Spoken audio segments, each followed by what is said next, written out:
Come to the question number 6. ABCD is a cyclic quadrilateral whose diagonals intersects at E. If angle number DBC is 70 and angle number BAC is 30 degree, then find the angle number BCD. And further, if AB is equal to BC, then find the value of ECD. देखो मैंने क्या किया, जैसी information दे रखी थी उस information के accordingly मैंने डायग्राम सस्टेन किया। डायग्राम में क्या है, ए बी सी डी एक साइक्लिक क्वाड्रिलेटरल है। इसका मतलब इसके सारे पॉइंट जो है सर्कल के सरकमफ्रेंस पे है एंड इसकी डायगोनल, ये सेंटर है इसका ओ, सेंटर पे नहीं कट कर रहा है। ये एक डायगोनल इधर गई, एक डायगोनल इधर गई, ठीक है। और ये दोनों आपस में कहां कट कर रहे हैं, ई पर। गिवन इंफॉर्मेशन क्या है हमारे पास, ए बी जो है वो किसके इक्वल है, बी सी के। ये सेकंड पार्ट है। फर्स्ट पार्ट में हमें क्या निकालना है, find the angle number B C D. B C D यानी ये पूरा एंगल हमें फाइंड आउट करना है, ठीक। Come to the solution. देखो जिधर दिखा रहे हैं, मैंने इस डायग्राम को ना ऐसे घुमा लिया, ऐसे ये। अब देखो आप आपके मुंह के हिसाब से ये वाला पॉइंट और ये वाला पॉइंट दोनों पैर हो गए, तो ये एंगल और साथ में ये वाला एंगल, ये दोनों के दोनों एंगल बराबर होंगे क्योंकि angle in the same segment. तो इसको सीधा किया और सीधा करने के बाद हमने लिखा सोल्यूशन में angle number C B D is equal to C B D is equal to C A D. Angle number C A D क्यों लिखेंगे यहां, सेम सेगमेंटेड एंगल। तो angle number C A D की value कितनी हो गई, 70 degree, ठीक। अब सुनो, A B C D is a cyclic quadrilateral. Therefore, angle number A plus angle number C is equal to 180 degree. Angle number A जो है वो पूरा कितने डिग्री का हो गया, 30 प्लस 70, क्योंकि ये 70 डिग्री निकल आया, plus angle number C is equal to 180। Therefore, angle number C is equal to 180 minus 100। तो angle number C is equal to कितने डिग्री हो गया, 80 डिग्री। ये C वही है BCD, देखो ध्यान से, BCD is equal to 80 degree. तो यानी पहला क्वेश्चन तो हमने सॉल्व कर लिया। Now come to the second part.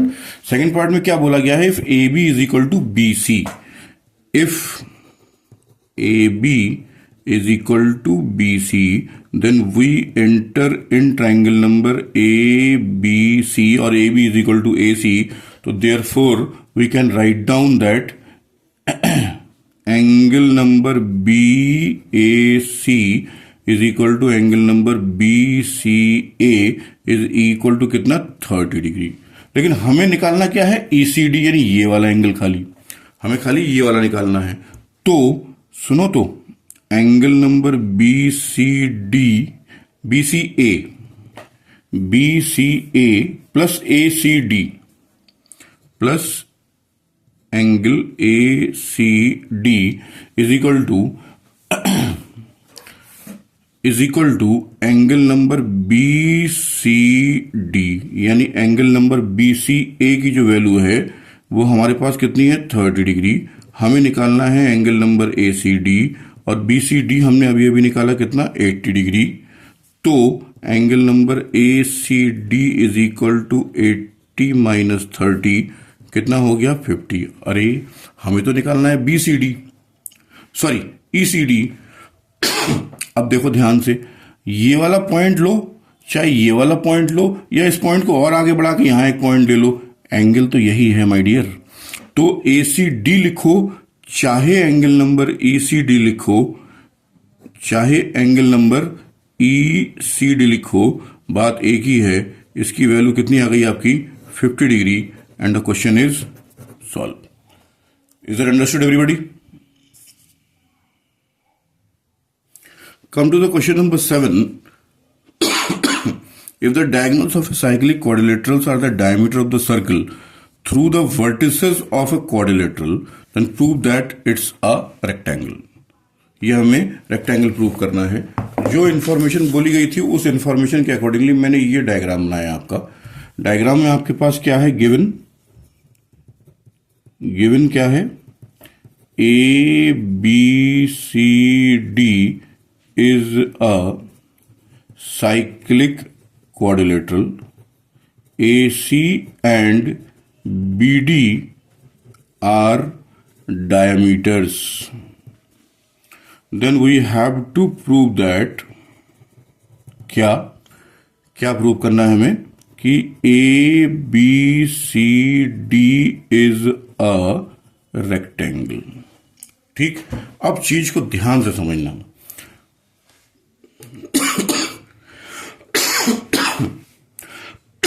ABCD is a rectangle. Rectangle की प्रॉपर्टी के अकॉर्डिंगली क्या होता है, इसकी डायगोनल जो होती हैं वो कैसी होती हैं, इक्वल होती हैं। यानी यहां पे ये दोनों डायमीटर्स हैं, तो हमारे पास पहले ही AC जो है वो BD के इक्वल मिल गया।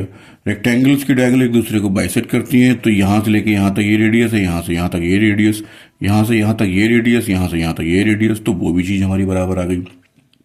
यानी ये चीज हमें प्रूव नहीं करनी है, बस हमें प्रूव क्या करना है, ये जो लिखा है रेक्टेंगल, इसके अकॉर्डिंगली हमें ये प्रूव करना है कि angle number A is equal to B is equal to C is equal to D is equal to 90 degree. अगर ये प्रूव हो जाता है तो बाकी सारी प्रॉपर्टीज तो हमारी बनी हुई हैं, बस आसानी से हमारे पास क्या प्रूव करना रह जाएगा कि ये 90 डिग्री हो जाते ही हम इसको रेक्टेंगल प्रूव कर सकते हैं। और एक चीज हमें क्या प्रूव करनी होगी कि अगर किसी तरीके से हम ये प्रूव कर दें कि A B is equal to D C और A D is equal to B C, तो ये सारी चीजें जो हैं हमारी किस फॉर्मेट पे आ जाएंगी, रेक्टेंगल की फॉर्मेट पे आ जाएंगी। तो हम लोग आ जाते हैं कम टू द सोल्यूशन। सुनो ध्यान से, ए सी इज डायमीटर, क्योंकि ये चीज हमारे पास क्या है, गिवन। ध्यान से समझना, AC is diameter is given, therefore angle number ADC is equal to 90 degree. Angle subtended in semicircle, angle number ADC हो गया क्योंकि ये डायमीटर था। ठीक इसी तरीके से similarly we can say that angle number C, ये देखो ये डायमीटर है तो एंगल नंबर C 90 डिग्री आ गया, ये डायमीटर है तो ये B 90 डिग्री आ गया, ये डायमीटर है तो ये सिमिलरली 90 डिग्री हो गया। Angle number C is equal to B is equal to A is equal to 90 degree, यानी ये वाली चीज तो हमने प्रूव कर दी। अब टारगेट रह गया खाली क्या कि ए बी जो है डीसी के बराबर हो जाए और ए डी जो है ये बीसी के बराबर हो जाए। तो इसके लिए हम लोगों ने क्या किया, we enter in triangle number A O B and triangle number, यहां क्या लिया, ए ओ बी, तो यहां पे गए हम लोग डी ओ सी में, एंड ट्रायंगल डी ओ सी। इसको मैंने 1 एंगल ले लिया, इसको मैंने 2 एंगल ले लिया, तो angle number 1 is equal to angle number 2 because of vertically opposite angle. Second thing, इस वाले ट्रायंगल की AO साइड और इस वाले की OC side, because radius of circle. ठीक इसी तरीके से इस वाले ट्रायंगल की OB साइड और इस वाले ट्रायंगल की OD साइड, ये भी आपकी क्या हो गई, रेडियस ऑफ सर्कल। तो therefore by side angle side, triangle number AOB is congruent to triangle number DOC. Therefore, we can write down that by CPCT, we can say that AB is equal to DC. यानी एक format ये भी हो गया। ठीक इसी तरीके से हम लिखेंगे क्या, similarly AD is equal to BC, therefore ABCD is a rectangle, hence proved. Is that okay everybody?